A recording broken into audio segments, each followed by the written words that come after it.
Isang babae binatikos online dahil sa kakaiba niyang pamamaraan ng pagreserba ng parking space.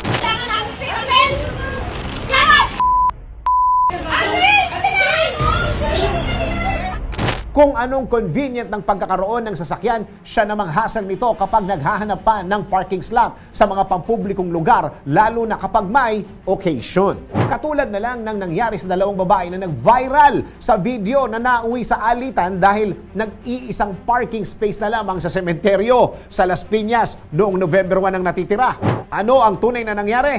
Ito. Sa isang video, makikita ang dalawang babae na nakatayo sa tapat ng isang parking slot. Ang babaeng nakadilaw ay nagsisisigaw at dinuduro na ang babaeng nakasuot ng pink na damit at bakas na bakas ang panggagalaite sa boses at kilos nito. Habang ang babaeng nakapink naman ay hindi natinag sa kanyang pwesto at may kinakausap pa sa kanyang cellphone. Dahil sa agaw eksenang tagpo na ito, lumapit na ang otoridad at kinausap ang dalawang babae, ngunit walang pagbabago dahil hindi pa rin naawat ang mga ito. Subalit, isang babaeng nakaputi ang pumasok sa eksena at itinulak ang nakaharang na babae para mapilitan itong gumilid. Kung saan naman maririnig sa video na nagsigawan at nagpalakpakan pa ang mga tao nang matagumpay niya itong napaalis sa espasyo. Sa paliwanag naman ng babae na nakapink na damit, ang rason sa kagustuhan niya na maireserba ang parking slot ay para sa mga magulang niya na senior citizen na at sa kasama nilang mga bata. Anya, sa isang pahayag pagdating niya sa parking slot ay umalis na ang naunang nakapark doon. Tinanong pa nga niya kung aalis na ba ang mga ito at doon na siya tumayo para magantay.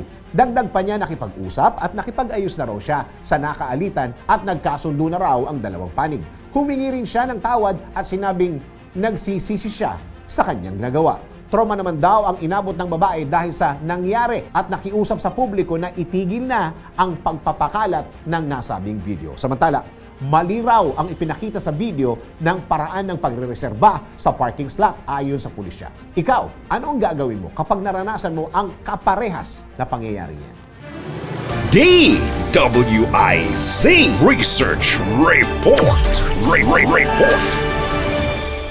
Thanks for watching. Ito po ang Aliw Broadcasting Corporation stations DWIZ 882, DWIZ News FM Regional, Home Radio 97.9, DWIZ News TV at Aliw Channel 23 nationwide. Kami po'y nagbabalita ng tama, naglilingkod ng tama. Like, subscribe, and follow.